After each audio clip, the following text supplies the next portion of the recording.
Welcome to the Project Management Prepcast, helping you prepare for the PMP exam. Here's your instructor, Cornelius Fichtner. Hello and welcome to the Project Management Prepcast, the best place to go where real PMPs tell you what to expect. I'm your instructor, Cornelius Fichtner.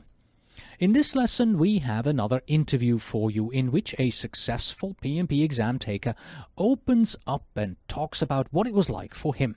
His name is Peter de Kessian, and there's something different and very commendable about how he approached the exam. Let me explain. Go ahead and ask a few people whether they think that preparing for and passing the PMP exam will actually make you a better project manager. Most of them will tell you that, well, I think not. I, on the other hand, have been a PMP trainer for the last 9 years, and in all my online classes, I've always tried to instill a sense of betterment in my students, simply because I believe that if you take the approach that you're not just studying for the exam, but studying to improve your project management skills, well, you will improve your project management skills. And guess what? Peter de Kessian's approach was exactly that. Surprise! So, since you are preparing for your PMP exam and you would like to follow my school of thought and use the exam preparation to both pass the exam and improve your skills, well then Peter is the man for you. Let me make 3 more statements before we get started though. First, the rules of the PMP exam are such that we're not allowed to discuss specific questions that come from the exam, but we can discuss Peter's overall experience, general thoughts about the process, and his recommendations to you, and this is what this interview is all about. Second, Peter is currently working for our company. He is a contractor who is helping us update our PM Prepcast to the latest version of the PMBOK guide. And third, and you will hear him say this for himself, even though Peter studied for the exam using the PMBOK guide 4th edition, his general approach, his recommendations, and mostly his attitude still apply, even if you yourself are preparing for the exam using the PMBOK guide 5th, 6th, 7th, 8th, or whatever edition you may be using. The way you study is the same. Hello, Peter, and welcome to the program. Hi, Cornelius. Thank you for having me. Oh, you're more than welcome. And, of course, congratulations on getting your PMP. Thank you. It was a tough climb, but well worth it. When exactly did you pass? I passed earlier this year, actually, in February. So fairly recently. All right. That means you passed the exam based on PMBOK 4. Is that right? Yes, that is correct. Okay, good. Now, before we go any further, let's throw a disclaimer in here. Since then, I contacted you, and you are currently on the team that's updating our PM Prepcast from version 4 to version 5 of the PMBOK guide. So, question for you. You've now seen PMBOK 5 already, PMBOK 5th edition. Is there anything that you would say, oh, because the PMBOK changes, you have to change your study approach? I don't think I would really change anything. Even though there has been changes in the PMBOK between version 4 and version 5, the method is the same. You know, it's consistent study. It's not cramming, doing a little bit each day, but doing it every day. Learning, studying as much as possible. So I wouldn't really say my method would change, just I have different things to study. Okay. If you had to do this again, is there anything you would do differently? Just because, now that you've gone through it, you learned something and you say, hey, I need to change this approach and I would do this differently. I would have studied the formulas a little bit earlier. I waited to study the formulas until a few months right before I took my exam, and come to find out that was a major area of my exam. I was focusing more on the processes, process groups, thinking, oh, well, it's going to be more of a rote repetition. But the more I learned about the exam, the more I thought, no, this is more of a application test, and I need to learn how to apply these formulas. So I started studying it for that.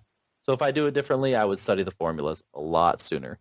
And why did you choose to become a PMP? What was the driving force behind it? I've been interested in project management for a while, ever since it was thrust on me back in my military days. Wait, pressed on you? Yes. So you're like me, an accidental project manager? Yes, I think there's a lot more of us out there than we know. Okay, sorry, I interrupted you. So project management was pressed on you. Yes, you know how it is. You're working somewhere, you're maybe in a management position, maybe otherwise, and all of a sudden somebody leaves or you get a new responsibility. They say, here's this project, I want you to get it done. And that was what happened to me. Just completely thrown to the wolves. I had to learn as I go. And I thought, there's got to be a better way to do this. Started studying, and then through the years, I've been studying various types of project management. Then after I finished my master's, I thought, you know what, it's time to get my PMP. So that was the main driving force. Why not a master's in project management? I wanted to go for master's in business in general. I was really interested in the entire field. I come from a IT background, and I really wanted to get the business side as well, because a lot of times business and IT don't really mesh as well. It's really hard for a lot of business people to understand IT, and really hard for a lot of IT people to understand business. So I wanted to be that bridge. So I thought, once I get that done, I can get my PMP and I'll have the best of both worlds. Okay. And how long had you worked as a project manager before you decided, okay, I'm going to get my PMP? About 7 or 8 years. Okay. So you had no problems whatsoever understanding the eligibility criteria and meeting them as well, right? Oh, no, there wasn't really a problem at all. And were you designated on your project as project manager, or did you have any other designation on the projects? I had a lot of different management titles. I didn't really have a project manager title on my business card, but with the management titles that I had, they said, you are the project manager for this project. You are the project manager for this project. So even though your business card doesn't say it, if you're designated the project manager and you're running the project, you're it. So that was my experience. Okay. And there was no issue with explaining that on your PMP application either? Oh, no. I just went through my experience and I said, I managed this project. I managed that project. This was what I was given. These are the results. This is the process I went through. And it was pretty simple. Did you get audited? No, I didn't get audited. I didn't really expect to be, considering how much experience I put on the application. But I would imagine if you were very vague or you didn't fill out the application in full, you would get audited. The process is very, very big. The application is long, and a lot of people, I think, get frustrated.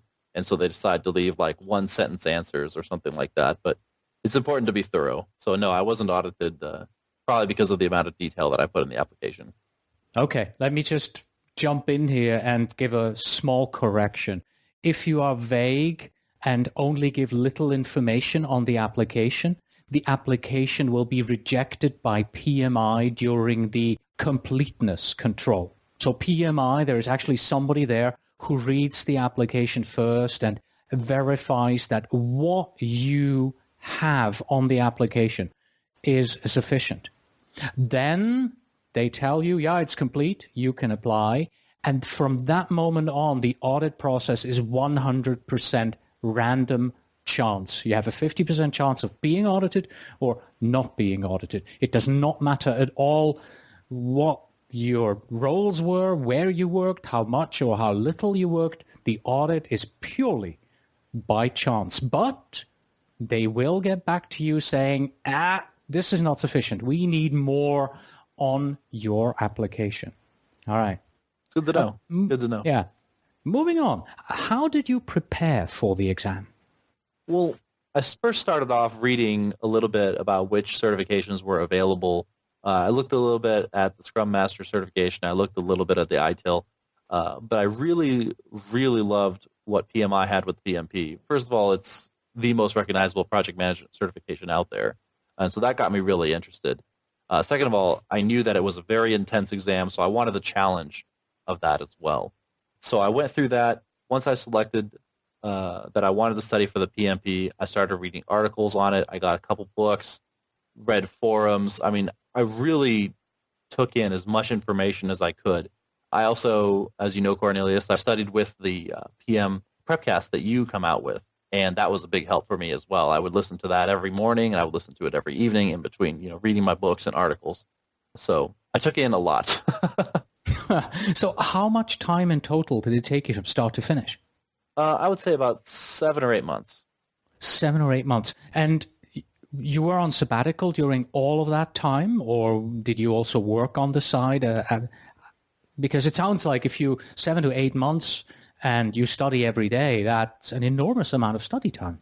Yes, it was an enormous amount of study time. Luckily, I knew in advance that I wanted to study for the certification, so I took a sabbatical. Along with doing a little bit of traveling on the side, I really dedicated myself to studying. I did not want to go into this exam saying, oh, I crammed for this and I'm hoping I get it. I really wanted to know the material and not feel like once I blare it out onto the paper or blare it out onto my exam that I would forget it. I really wanted to get a good handle on the material. So I took a sabbatical and I studied intensely. So you didn't just study the material for the exam, if I understand you right. You studied the material to become a better project manager. Exactly. I didn't look at this as I just want some letters after my name. I did this as in, okay, I've managed projects. I've done this. I've had experience. I want to learn what PMI says, and I want to be able to apply this for the future of my career. It wasn't just, I want the certification. It's, I want to get better. How many times did you read the PMBOK guide? Multiple. Multiple times. Highlighting, I think I went through a couple different highlighters. It's multiple times. You went through a couple of, well, yeah, over 7-8 months. All right. And what other books did you choose to read? You mentioned you read several other books as well. Yes, I had a book by Andy Crow, the PMP exam how to pass on your first try. That was very helpful. And I also had a couple different articles that I would read online, but that was the main book that I went through. Did you take any classes? I mean, going to a classroom? No, I did not. I had a couple that were offered to me, but because of the free time that I had on the sabbatical, I decided, I would be better off, spreading it out as opposed to going through a 8 or 10 hour a day cram course. How many hours do you say you studied it? Did you keep track of anything? I would usually study about 4 or 5 hours a day, a little bit in the morning, and then I would go out, do some exercise, or get my mind off things, come back, study for a couple hours, and then right before I went to bed, I would make sure to study as well. So I spread it out, morning, afternoon, and then evening, but I always had that consistent time. In regards to sample questions for the exam, what was your approach there? I went online and I found a couple different exam simulators. I looked at your product. I looked at a couple other ones, and I just did as much as I could. The exams that I took were only about a month before I took the exam. I didn't want to worry too much about, I'm not passing this, because I don't know the material. I wanted to know all the material and then take the prep exams, and I think that really helped. You said you went online to find exam sample questions. Did you by any chance also use online exam forums? Exchange yourself with others, ask questions, answer questions that they had? Yes. I would read many different forums. I would go through, you're not allowed to discuss what are exact questions on the exam. You can't do that. But people would say, you need to know your formulas for this type of problem. You need to know this process group and something like that. So I would do that, and that was very helpful as well. What was your favorite online group, if you had any? I would actually read yours, the OSP really? International. Yes. Wow. Okay. And I don't want to sound like another disclaimer. This was not prepared. Yes, this question came out of the blue. I don't want to sound like I'm. Okay. What was your second favorite? To be honest, I can't really remember the name. I have it bookmarked on my laptop instead of my desktop, and I don't have the list in front of me. But I went through, and I would have a couple that I would read every day. You mentioned early on that you said, you thought this was going to be rote memorization, and then you learned, oh no, this is more applying what you have in terms of experience. However, was there anything that you specifically memorized?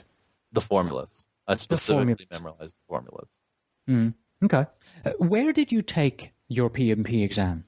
I took it through the Prometric testing site, which is a couple miles away from me. So it was pretty convenient. Nice building, nice neighborhood. So I went through very relaxed, as you can be right before you take a major exam. They had a nice little park right in front of the testing center. So I sat down, I read through my notes one last time, and then walked through the doors. When you said you read through your notes one last time, what notes were they?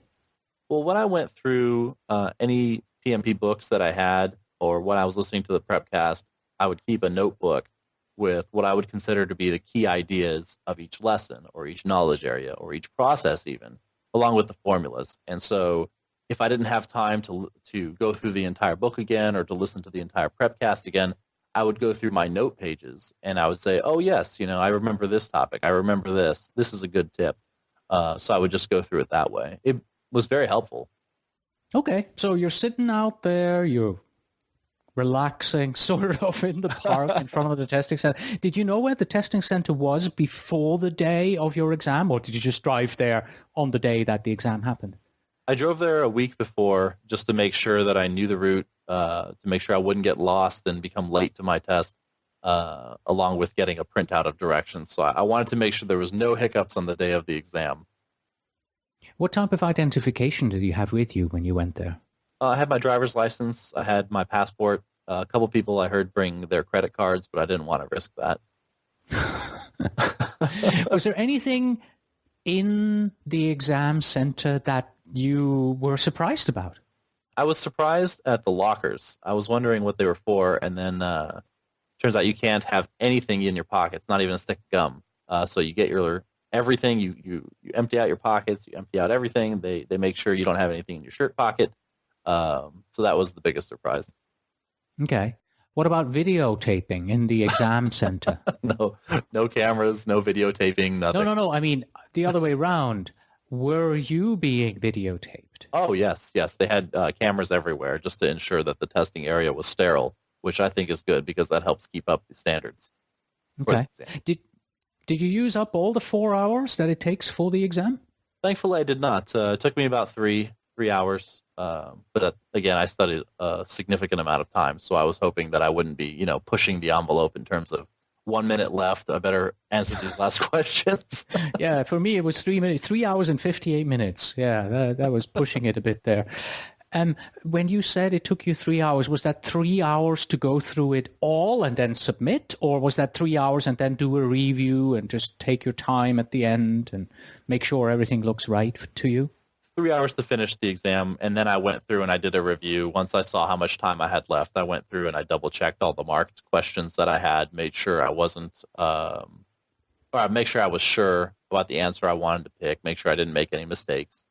How many questions do you think you marked for review? Maybe 15 or 20. It wasn't too many.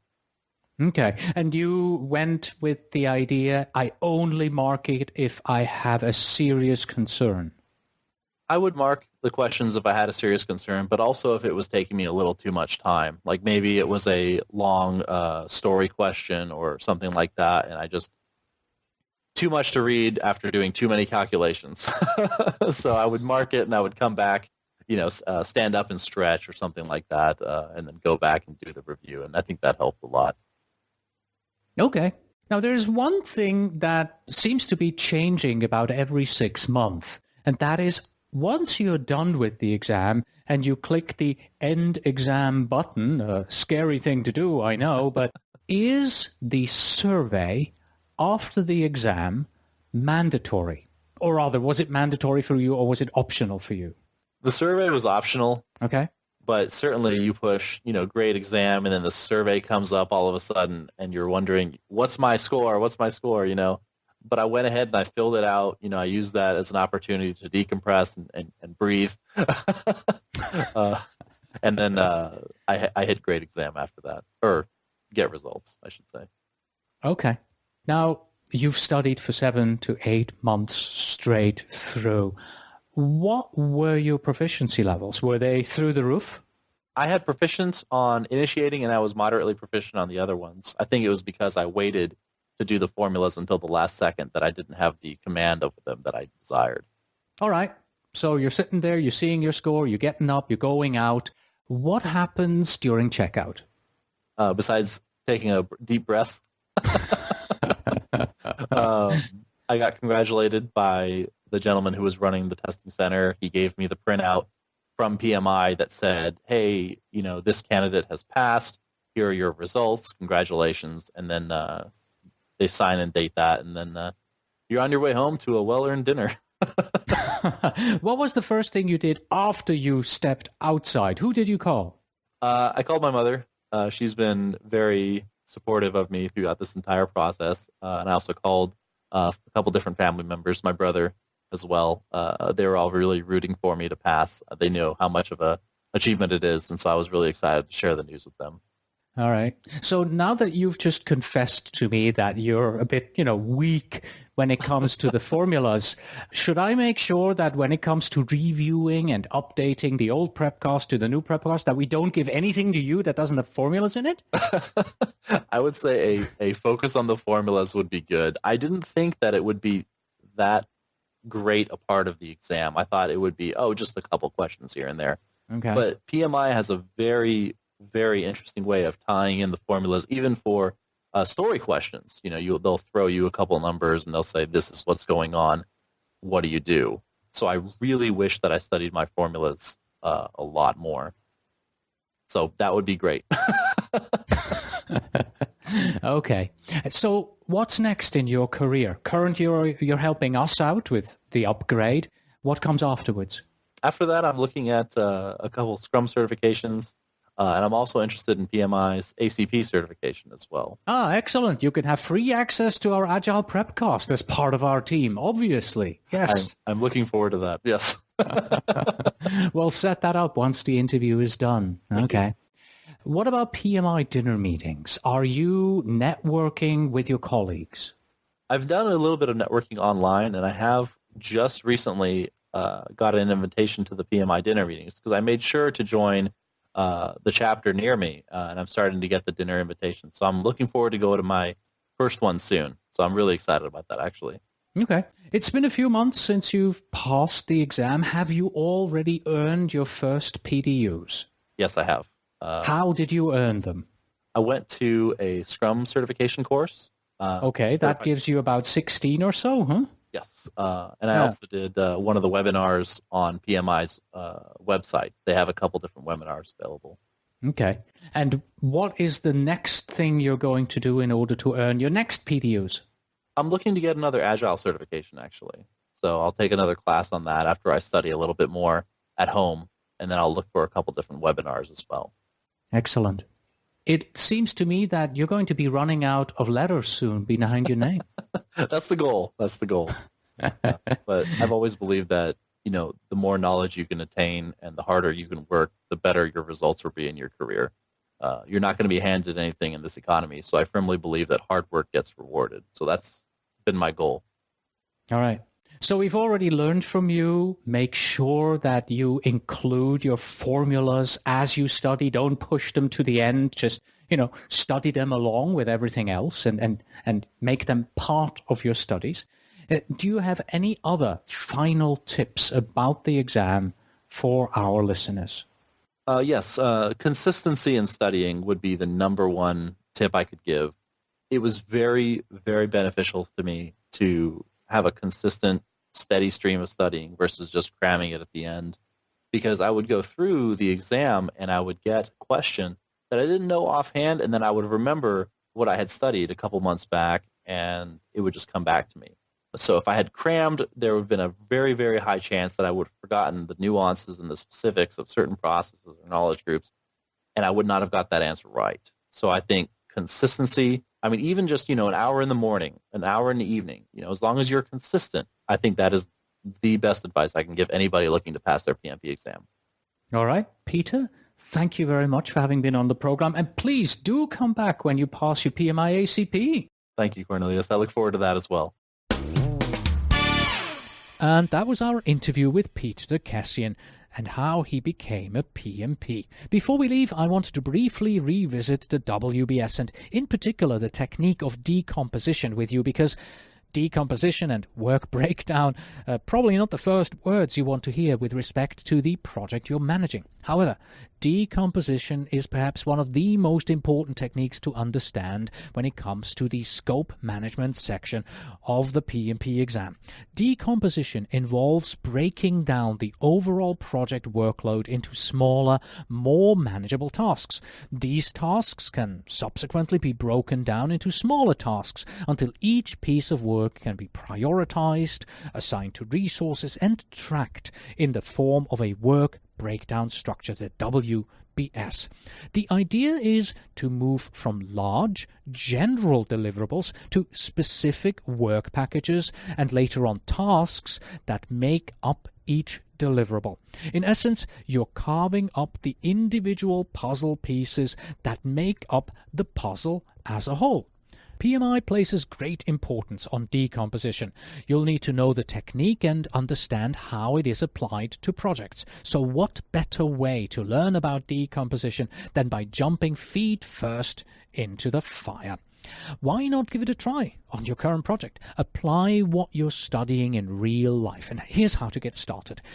First, determine your main project deliverables. Second, create a high-level work breakdown structure, a WBS, by chunking your scope into smaller bits, into work breakdown structure components. Continue to break these components down into smaller and smaller components. Create a system for tracking each component and verify that the resulting smallest components that you have at the very bottom of your WBS, we call those the work breakdown structure, are manageable, trackable, and assignable to a single individual or a team who will be working on that particular work breakdown structure package. Just one word of caution. Make sure that you're not spending more time decomposing, tracking, and managing the work packages than it would take to simply get the work done. Your job is to simplify, not to create more work. And with that, we have come to the end of this interview and lesson. So it's time for Justine to say, Do svidania. and of course I say, until next time.